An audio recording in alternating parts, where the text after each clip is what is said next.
अस्सलाम वालेकुम, this is me Ayaz and welcome to my channel doctor A K medical hub. So आज हम discuss करेंगे proteins.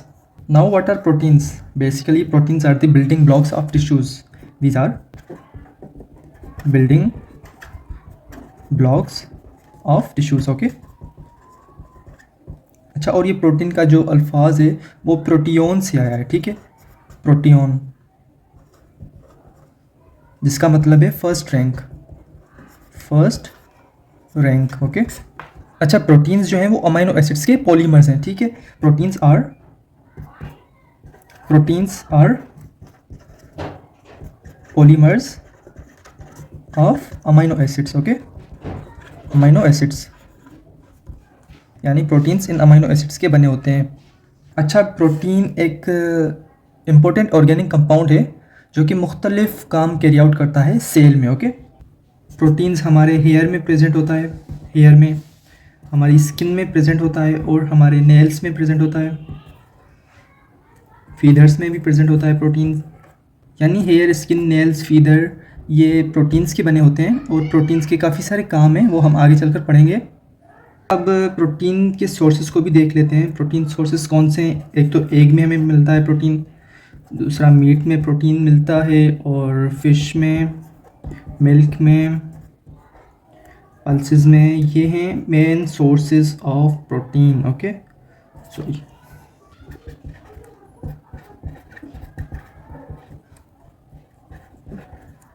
Proteins are complex organic compounds, okay, having carbon, oxygen, nitrogen is element, but sometimes they also contain phosphorus and sulfur। okay, तो proteins जो हैं वो complex organic compounds हैं, having carbon, oxygen, nitrogen as a element. But proteins में sometimes phosphorus भी होता है और सल्फर भी होता है। अच्छा, प्रोटीन में नाइट्रोजन प्रेजेंट होता है, तो इस नाइट्रोजन की प्रेजेंस में proteins are also known as nitrogenous compounds. Okay, nitrogenous compounds. Okay, tissues का बिल्डिंग ब्लॉक है प्रोटीन, ठीक है। टिश्यूज़ का बिल्डिंग ब्लॉक है प्रोटीन, बट प्रोटीन्स का बिल्डिंग ब्लॉक अमीनो एसिड है। ओके, अमीनो एसिड्स के 20 डिफरेंट टाइप्स होते हैं। ओके, अच्छा, आगे पढ़ने से पहले हम अमीनो एसिड्स का स्ट्रक्चर समझते हैं। अच्छा, ये स्ट्रक्चर है एक अमीनो एसिड के मॉलिक्यूल का। तो देखें, अमीनो एसिड के मॉलिक्यूल में एक सेंट्रली प्लेस्ड कार्बन होता है जिसको अल्फ़ा कार्बन कहते हैं, अल्फ़ा कार्बन। ओके, जो कि लिंक्ड होता है एक कार्बोक्सिलिक ग्रुप के साथ और अमीनो ग्रुप के साथ, ठीक है। तो ये है कार्बोक्सिलिक ग्रुप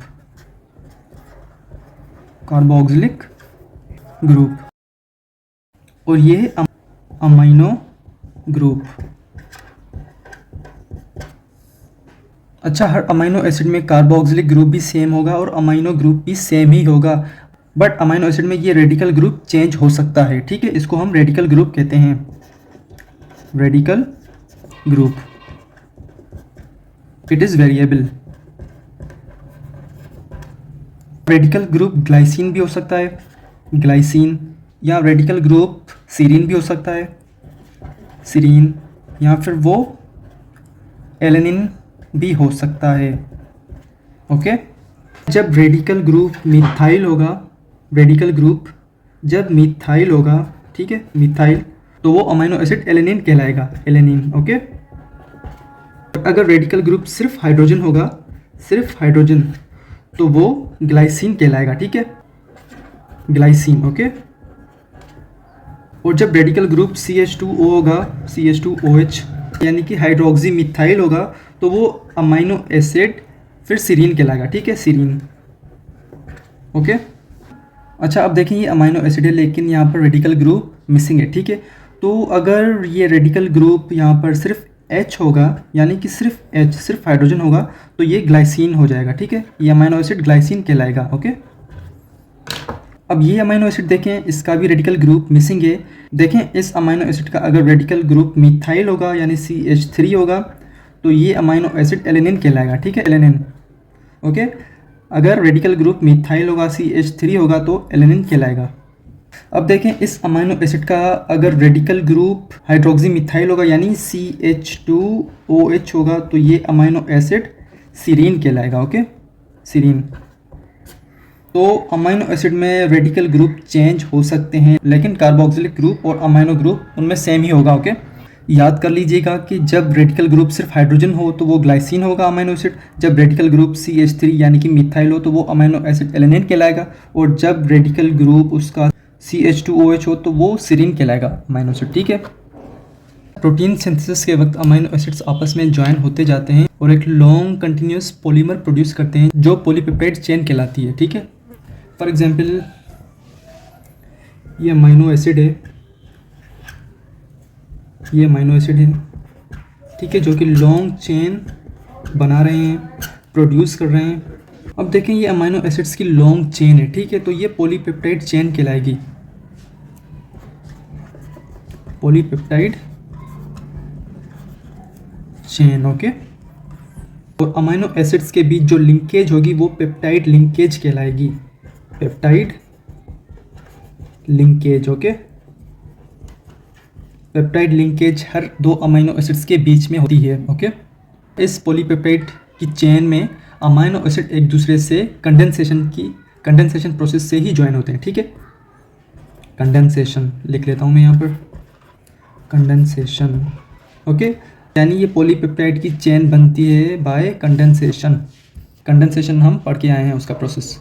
अच्छा, अब थोड़ा डीप में देखते हैं कि अमाइनो एसिड कैसे ज्वाइन होते हैं एक दूसरे से। ओके, देखिए ये दो डिफरेंट अमाइनो एसिड्स की मॉलिक्यूल्स हैं, ठीक है, ये मॉलिक्यूल 1 है और ये मॉलिक्यूल नंबर 2। तो ये दोनों आपस में कंडेंसेशन के ज़रिए ही आपस में ज्वाइन होंगे। तो सबसे पहले इस अमाइनो एसिड का ये OH ग्रुप रिमूव होगा और इस अमाइनो एसिड का ये हाइड्रोजन रिमूव होगा, तो ये आपस में जाकर वाटर बनाएंगे, ठीक है, वाटर H2O। फिर होगा कुछ यूं कि ये दोनों अमाइनो एसिड्स आपस में ज्वाइन हो जाएंगे। कार्बन जो है इस नाइट्रोजन के साथ ज्वाइन होगा। ओके, देखें ये कार्बन इस नाइट्रोजन के साथ ऐसे ज्वाइन हुआ। ओके, और ये कार्बन नाइट्रोजन के बीच में जो बॉन्ड है ये पेप्टाइड बॉन्ड कहलाती है, peptide bond. Okay, peptide bond, it is a bond between carboxylic group of one amino acid and amino group of another amino acid. Okay, another amino acid. फिर यहाँ पर एक और अमाइनो एसिड आएगा, देखें ये आ गया, फिर इसका ये हाइड्रोजन रिमूव होगा और इसका ये OH रिमूव होगा, ये आपस में जाकर वाटर बनाएंगे और ये कार्बन इस नाइट्रोजन के साथ मिलकर लॉन्ग पेप्टाइड चेन प्रोड्यूस करेगा। तो ऐसे ही पॉलीपेप्टाइड की लॉन्ग चेन्स बनती हैं। ओके, और ये प्रोसेस ऐसे सो ऑन चलता ही जाएगा। Now structure of proteins. So basically proteins के 4 स्ट्रक्चर्स हैं। देयर आर 4, पेन मेरी ख़त्म हो गई। There are 4 basic structures of protein. Okay, so वो 4 कौन से हैं? फर्स्ट पर आता है प्राइमरी स्ट्रक्चर, और सेकंड पर आता है सेकेंडरी स्ट्रक्चर, थर्ड पर आता है tertiary structure,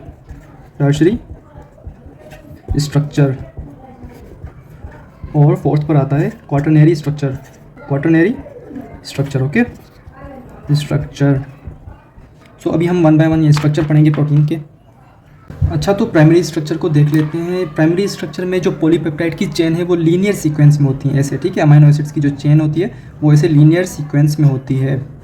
so a polypeptide chain having linear sequence of amino acids, तो लीनियर सीक्वेंस होती है ऐसे अमाइनो एसिड्स की प्राइमरी स्ट्रक्चर में। Okay, primary structure is held together by only peptide bond. Okay, primary structure में सिर्फ ये peptide bond present होती है जो कि इस लीनियर सीक्वेंस को हेल्ड करती है। और प्राइमरी स्ट्रक्चर का जो एग्जाम्पल है वो मशहूर एग्जाम्पल है इंसुलिन। Okay, insulin. अच्छा, सेकेंडरी स्ट्रक्चर में जो अमाइनो एसिड्स की चेन होती है वो स्पाइरली कॉइल्ड हो जाती है, ठीक है, वो एक जैसे कि हेलिक्स स्ट्रक्चर में आ जाती है। Okay, so when polypeptide chain of amino acids becomes spirally coiled, ठीक है, यानी कि सेकेंडरी स्ट्रक्चर में ऐसे स्पाइरली कॉइल्ड स्ट्रक्चर होता है अमाइनो एसिड्स का। Secondary structure is also known as helix structure, इसकी वजह से, ओके, इस स्ट्रक्चर की वजह से। और सेकेंडरी स्ट्रक्चर के जो एग्जाम्पल्स हैं वो हैं hair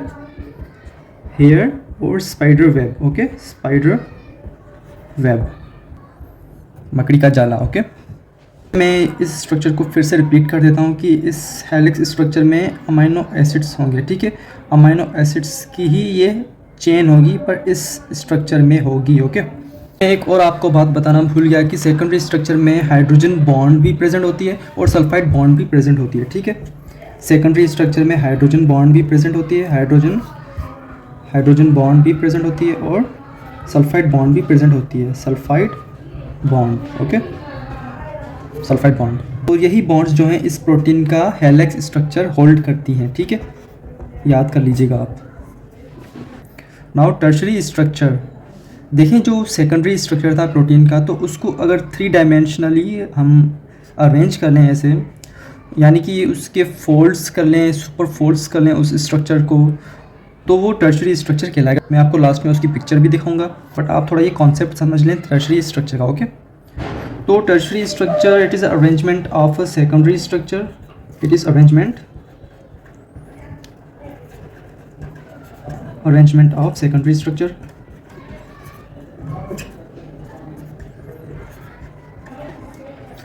into 3 dimensional। Okay, 3 dimensional जो कि फोल्ड्स और सुपर फोल्ड्स में में अरेंज होती है। और टर्शरी स्ट्रक्चर में पेप्टाइड बॉन्ड भी प्रेजेंट होगी, पेप्टाइड बॉन्ड। टर्शरी स्ट्रक्चर में हाइड्रोजन बॉन्ड भी प्रेजेंट होगा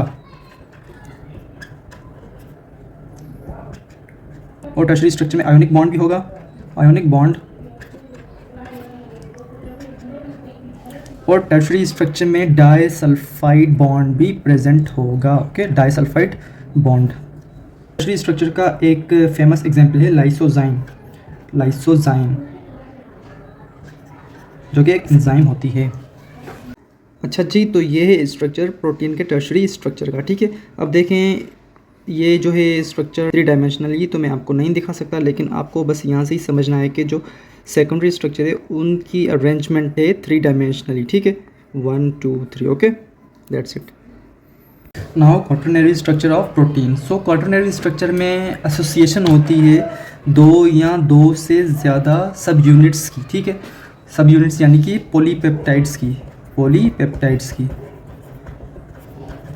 तो वो पॉलीपेप्टाइड्स, वो सब यूनिट्स आपस में, यानी कि वो 2 हों या 2 से ज़्यादा हों, आपस में मिलकर एक लार्ज साइज्ड मॉलिक्यूल बनाते हैं। ओके, तो इसी स्ट्रक्चर को क्वाटरनरी स्ट्रक्चर कहा गया है प्रोटीन का।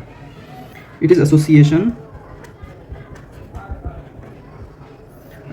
ऑफ 2 और मोर देन 2 सब यूनिट्स, ठीक है। कौन से सब units? Polypeptides into large sized molecule. Okay, तो क्वाटरनरी का भी एक मशहूर एग्जाम्पल है जो आप सबको पता है, जो आप सब ने पढ़ा है, वो है हेमोग्लोबिन, ठीक है, हेमोग्लोबिन। ओके, हेमोग्लोबिन जो कि ब्लड में होता है और क्या करता है, इसका क्या फंक्शन है, आप सबको पता है। हेमोग्लोबिन एक कैरियर है जो कि ऑक्सीजन ट्रांसपोर्ट करता है। अच्छा, तो ये क्वाटरनरी स्ट्रक्चर है प्रोटीन का, ठीक है। तो इसमें 1 2 3 4 सब यूनिट्स हैं और 4 सब यूनिट्स मिलकर एक लार्ज साइज्ड मॉलिक्यूल बना रहे हैं। और हमारे हेमोग्लोबिन में भी 4 सब यूनिट्स मौजूद होते हैं। ओके, अब जल्दी प्रोटीन के फंक्शंस को भी देख लेते हैं हम। तो फर्स्ट पर आते हैं catalytic proteins. Okay, catalytic proteins क्या करते हैं, उनका क्या काम है, आप सबको पता है कि एंजाइम्स प्रोटीन के बने होते हैं, ठीक है, एंजाइम्स। तो एंजाइम्स का आप सबको काम पता है, और नहीं पता तो हम नेक्स्ट चैप्टर में हम एंजाइम ही पढ़ेंगे। तो जल्दी फंक्शंस देख लेते हैं हम इस प्रोटीन के सेकंड पर आते हैं ट्रांसपोर्टिव प्रोटीन्स। ट्रांसपोर्टिव प्रोटीन्स कौन से होते हैं? हेमोग्लोबिन, अभी हम ऊपर पढ़ के आए हैं। हेमोग्लोबिन क्या ट्रांसपोर्ट करते हैं? ऑक्सीजन ट्रांसपोर्ट करते हैं हमारी बॉडी में। थर्ड पर है structural proteins. Structural proteins, structural proteins का क्या काम है? स्ट्रक्चरल प्रोटीन्स का हमारी बॉडी को स्ट्रक्चर देना यही काम है। तो कौन से स्ट्रक्चरल प्रोटीन्स? केराटिन, केराटिन जो हमारी स्किन में मिलता है, हमारे हेयर में भी मिलता है, ठीक है, और केराटिन हमारे नेल्स में भी मिलता है। फोर्थ पर है स्टोरेज प्रोटीन। यार इस पेन को भी अभी ख़त्म होना था। तो कौन से स्टोरेज प्रोटीन्स? ओवा अल्ब्यूमिन। जल्दी फंक्शंस देख लेते हैं, वीडियो बहुत लंबी हो गई है। सिग्नलिंग, तो फिफ्थ पर है सिग्नलिंग प्रोटीन्स।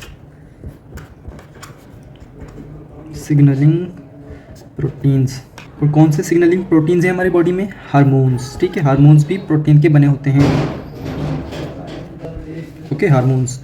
सिक्स पर है कॉन्ट्रैक्टाइल प्रोटीन्स। कॉन्ट्रैक्टाइल प्रोटीन्स, तो कौन से हैं कॉन्ट्रैक्टाइल प्रोटीन्स? वो हैं एक्टिन और मायोसिन। एक्टिन और मायोसिन ये हमारी स्केलेटल मसल्स में मौजूद होते हैं, ठीक है, स्केलेटल मसल्स में मौजूद होते हैं। हम ये भी आगे इनको डिटेल में पढ़ेंगे। सेवन्थ पर हैं डिफेंसिव प्रोटीन्स।